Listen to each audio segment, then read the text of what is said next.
নিন দাদা, আপনার স্টপেজ এসে গেছে, এবার নেমে পড়ুন। না না, এইখানে না, আরেকটু ভেতর দিকে নিয়ে চলো গাড়িটা। না দাদা, আমি গাড়ি নিয়ে আর ভেতর দিকে যাব না, আপনি এইখানে নেমে পড়ুন। ঠিক আছে, আরো 15 টাকা ভাড়া বেশি দেব, নিয়ে চলো। না না না দাদা, 15 কেন, 30 টাকা দিলেও আমি ওই দিকে যাব না, আপনি অন্য কোনো গাড়ি দেখে নিন। এই বলে সে গাড়ি নিয়ে চলে গেল। রাতের অন্ধকারে আমি একা রাস্তার ধারে দাঁড়িয়ে রইলাম। অমাবস্যার রাত, তাই ভালোভাবে কিছুই দেখা যাচ্ছে না। ব্যাগ থেকে লাইটটা বের করে হাঁটতে শুরু করলাম। কিছু দূর যাবার পর যা হলো আমার সাথে, এ কি, লাইটটা আবার এরকম হচ্ছে কেন? এ তো পুরোপুরিভাবে বন্ধ হয়ে গেল।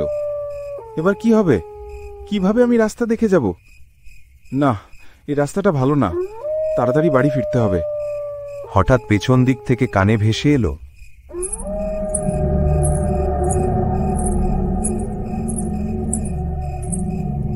আমি ভয়ে জোরে জোরে হাঁটতে লাগলাম আর মুখে বলতে থাকলাম, রাম রাম রাম রাম। Download ShareChat.